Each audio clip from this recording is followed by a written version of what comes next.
Akhir bayan Allah.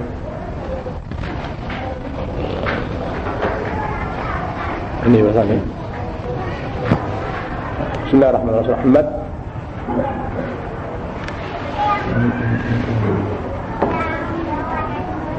Akhir keterangan tauhid ya, waktu itu halaman 3 masih.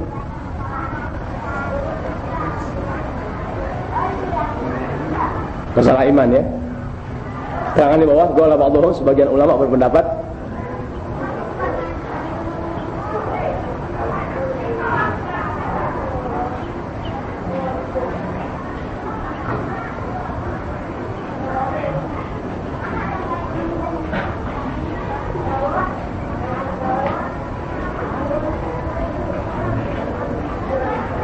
sebagian ulama mengatakan man ta'allama fis shighar, barang siapa belajar di masa kecil, taruh dia umur 6 tahun, 7 tahun, 12 tahun sampai 15 tahun.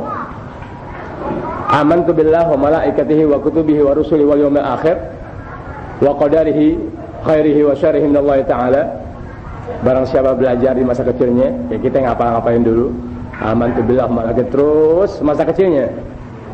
Wa alima anna dzalika imanun, dia tahu, dia pelajari, tapi dia tahu tuh bahwa rangkaian kalimat tadi adalah kata-kata iman, serangkaian mutiara iman. Aku iman kepada Allah Ta'ala dan Rasulnya terus sampai selesai. Dia tahu demikian bahwa semua itu adalah iman. Illa annahu la yuhsinu tafsirahu, hanya dia tidak bisa menjelaskan satu persatu makna amantu billah. Arti iman kepada Allah Ta'ala itu apa? Enggak bisa dijelaskan. Iman kepada kitab-kitabnya enggak bisa diterangkan. Dari kecil dibelajar begitu, tapi dia enggak bisa terangkan. Falam yuhkam bi imanihi, fala yuhkamu bi imanihi, maka ketentuan orang dari kecil belajar amantu billah wa malaikatihi wa kutubihi wa rusuli dan seterusnya tadi yang tidak pandai menjelaskan makna amantu billah itu apa dan seterusnya, maka orang semacam tadi belum dianggap sah dia punya imannya. Itu kata sebagian ulama mengatakan demikian. Ya malu anak kecil enggak tahu. Anak kecil enggak tahu, makanya orang kalau mau kawin masuk Islam hanya baca syahadat doang. Asyhadu an la ilaha illallah wa asyhadu anna Muhammadar Rasulullah. Kemudian itu bisa-bisa sih, kalau bisa jangan kawinin anak kita sama orang di luar Islam. Jangan kawinin kita punya saudara atau anak sama orang di luar Islam. Jadi masa Islamnya sebenarnya itu, sebenarnya mau kawin doang baca asyhadu an la asyhadu alla ilaha illallah wa asyhadu anna Muhammadan Rasulullah. Begitu doang, jangan kawinin. Jangan suka kita kawinin kita punya anak dengan orang-orang di luar Islam. Sekalipun dia mau masuk Islam, jangan jangan percaya.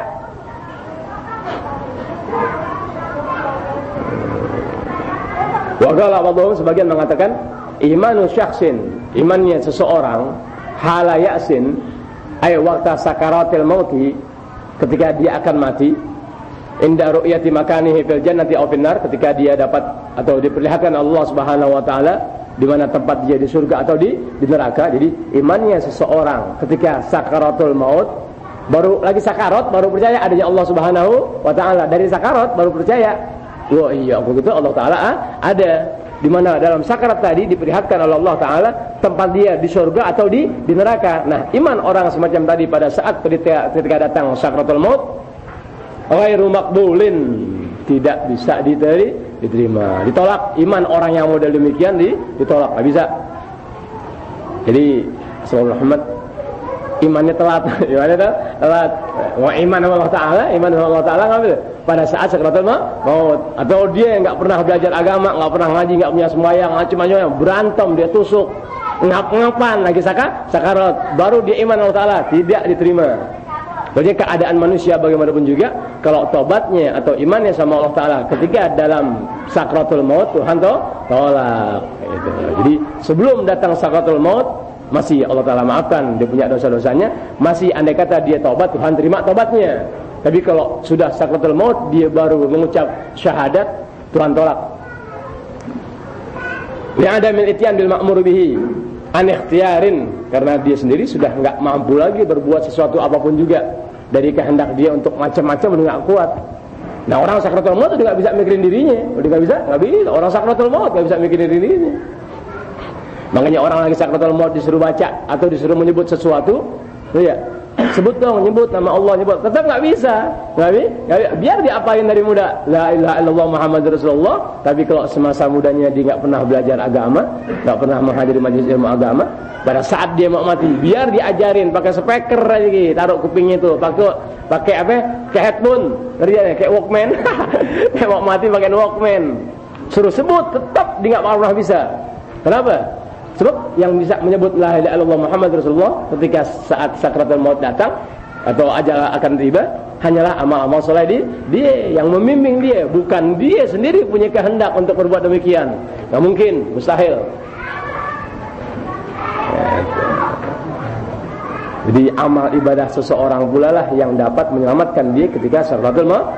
Adapun sunat-sunat kita membacakan talqin dan yasin itu untuk memudahkan sehingga keluarnya ruh amat mudah bagi orang-orang yang pada saat sakratul maut dibacakan surah yasin atau ditalkinkan dalam kupingnya dibacain gitu. Untuk memudahkan, satu untuk memudahkan keluarnya ruh, dan yang kedua untuk menjauhkan diri orang tadi daripada pengaruh iblis. Sebab iblis juga pada saat sakratul maut lebih banyak datangnya ketimbang pada saat orang dalam keadaan sehat. Dengar ya, iblis itu lebih banyak datang pada saat orang sakratul maut. Oh, iblis jago nih. Udah mati orang masih datangin iblis. Udah mati di kuburan. Di kuburan udah mati, orang dibangkitkan dalam kubur, ditanya malaikat, iblis masih bisa godain. Waktu ditanya, coba kau kenal gak siapin orang? Itu iblis bisik-bisikin, bilang satpam. Iblis tuh.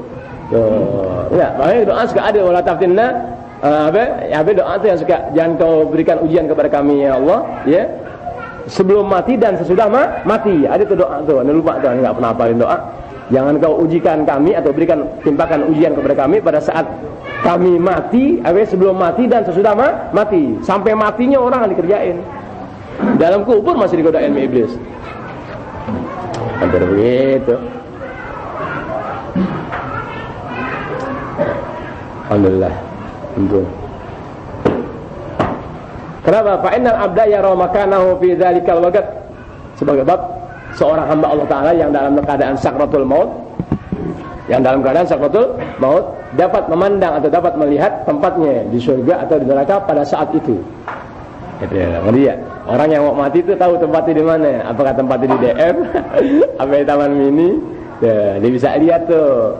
Makanya mati seseorang itu memiliki beraneka ragam keadaan. Orang yang mati itu sakratul mautnya macam-macam deh. Rasulullah SAW.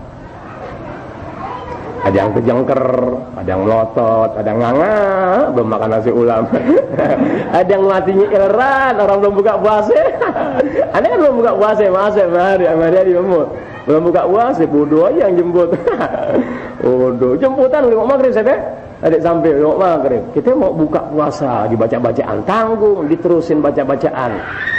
Datang kemari terlalu terlambat, gimana? Ngalah juga deh, bismillah, taksinya lama. Telepon Haji Ahmad berkali-kali telepon, nggak nyambung, masih lagi sibuk, lagi bicara. Nah, itu. Yang punya musola rame-rame nggak pikirannya. Asep pulang kerja telat. Haryadi mau bawa motor nggak sanggup. Gitu. Yang muda-muda di sini otaknya nggak sampai. Hati dengan cemawok ngajar. Gitu. Pikir ya ngajar dikasih dia 10.000 perak. Apaan sih? Nggak pikirannya. Emang hati dari rumah udah nggak mau ngajar lah sudah enggak. Pikiran. Ini sih disiap-siap dari jam 5:15 setengah 6. Kok belan jemputan telepon Haji Ahmad berkali-kali. Telepon Agus kagak sampai, orangnya kagak ada. Yang terima adiknya itu memboknya. Kagak ada Pak Ustaz, Agus nggak ada. Maksudnya biar bilangin ke Haji Ahmad cepat ambil mobil buat ana setengah 6. Berarti sampai sini ana jam 6 kurang 5 atau jam 6 kurang 10 istirahat sebentaran sambil nunggu maghrib. Itu. Atau mungkin ketakutan ada buka puasa kan? Ketakutan ada buka puasa, banyak kan ya dari mana makanan? Siap. Kondisi ya. Ya siap makanannya buat apa? Anaknya makan paling biji salak berapa biji. Sama rokok metelor 2 udah. Kita pikirin orang di musola, ya Allah jamaah gimana ntar nih pada tahu malam Selasa nih. Nih, tungguin ya Allah. Wah, mesti punya mobil juga nih. Semua gak punya mobil, ntar pakai bonceng semua lagi. Akhirnya ke Bogor pada pergi nggak ajak kita lagi. Orang kalau ada waktu pengajian siap-siap deh ente. Siapa aja yang ada di bagian Hasim lumayan siapa ya anak muda. Cepet ambil gerak berangkat kayak motor atau jatuh kenapa soal naik motor atau naik bajai ntar pulang diganti di musola. Itu aja, jangan menunggu satu sama lain, jangan. Masih hilang sadarnya masih belum sampai 100% gimana sih? Pahamnya udah lebih, pahamnya udah lebih. Anak sini pahamnya udah pada lebih, semen sadarnya kurang. Gara-gara puasa bukan sampai sinar imannya mantep. Ini imannya separuh kurang. Oh rupiah mungkin masih kecapean dari Bogor nggak sih? Ada kecapean dari Bogor apa ente?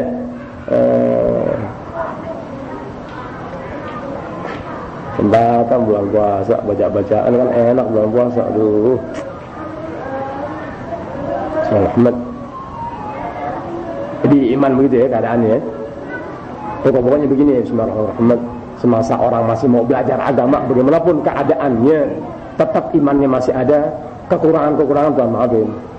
Lihat deh, orang di akhir zaman tuh kok masih mau hadir majlis ilmu, ngerti ya? Hadir majlis ilmu, apalagi mendukung hal-hal yang sifatnya ilmu agama, majlis ilmu, udah dah. Bagaimanapun keadaannya, tetap imannya masih ada. Itu makanya belajar tauhid wajib, belajar fikih wajib, belajar tasawuf wajib. Biarkan orang sekarang tauhidnya kurang, fikihnya rusak, tasawufnya kagak. Orang sekarang kebanyakan. Makanya Muhammad, orang yang hadir di majlis ilmu tidak banyak memberikan keselamatan menurut ilmu syariat agama yang berlaku selama guru yang bersangkutan tidak pernah memberikan pandangan-pandangan keagamaan dari sudut tasawuf. Dia seseorang ngaji sama biang Habib kayak siapa kayak dia, semasa si guru tadi tidak memberikan pandangan agama dari sudut ilmu tasawuf, yakni ilmu yang menghaluskan perasaan hati manusia dan ilmu yang menjaga dan memelihara amal ibadah seseorang dalam peribadatannya sehari-hari, dalam pergaulannya sehari-hari, tidak diberikan pandangan kepada guru dalam urusan semacam itu, dia nggak akan selamat di akhirat kelak, tidak akan pernah selamat. Kenapa? Allah Ta'ala kata gitu melalui Rasulullah, innallaha la yanzuru ila suwarikum wala ila ajsamikum. Tuhan nggak pandang bentuk tubuh seseorang, Tuhan nggak pandang keindahan wajah seseorang, Tuhan nggak pandang penglihatan ente kepada amal-amal yang zahir, walakinnallaha yanzuru ila qulubikum. Yang Allah Ta'ala amat pandang hanyalah perbuatan-perbuatan amal ibadah yang bersumber dari hati seseorang. Wah. Nah, guru sekarang kebanyakan tidak mengarahkan majlis ilmu yang dipimpin, yang dibina dalam urusan amaliyah bagian dalam. Hanya bagian ilmu-ilmu luar bina aja. Ilmu luar bina mati ente habis. Habis enggak? Ilmu kita ente mati habis. Ini yang Tuhan pandang apaannya? Bukan kitabnya, bukan isi kitabnya, pengamalan ilmu ente melalui tasawuf, yakni melalui bimbingan guru tadi ada atau tidak. Loh, sebagaimana juga Muhammad SAW sering kali katakan, ilmu-ilmu semacam ini enggak ubahnya seperti makanan. Seperti makanan. Kalau dikunyahnya tadi tidak menurut aturan kesehatan, ya, dikunyah itu makanan yang diberikan tidak menurut aturan kesehatan, di mana ada makanan main caplok, jangankan beroleh gizi dari makanan yang ente makan, bahkan merusak isi perut yang ada. Usus pun jadi nggak benar jajal ente makan buka puasa deh. Es makan, kopi makan, telur makan, coklat makan, susu makan, ngeliat, cincau makan, jajal deh. Ya, ente makan tadi tidak menurut aturan kesehatan yang ada. Dari panas ke dingin, dari dingin campur yang membaur, jajal seperempat jam, setengah jam hancur ente punya perut. Buang-buang air.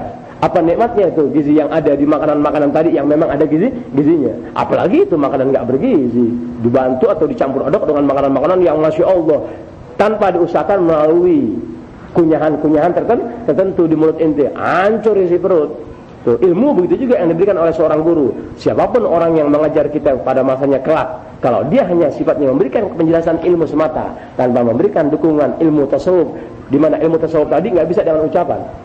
Ilmu tasawuf seseorang tidak bisa diperlihatkan dengan ucapan-ucapan seperti anda ngajar ente kayak orang benar, nggak bisa.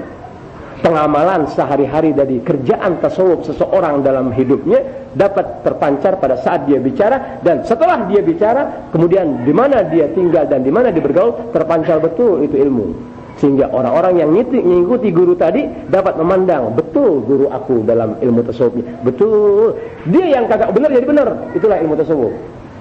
Orang-orang yang kagak benar jadi apa? Jadi benar gara-gara ngikutin guru, tidak berlandaskan ilmu semata, tapi ilmunya ada, tasawufnya juga berjalan. Guru sekarang umumnya hancur dalam masalah ilmu tasawuf. Guru sekarang umumnya hancur dalam masalah ilmu tasawuf. Hanya bisa membina manusia dengan ilmu zahir, tapi tidak bisa menjadikan ilmu zahir tadi menjadikan hati seseorang memiliki ilmu batin. Itu akhir orang sekarang kebanyakan begitu. Kebanyakan.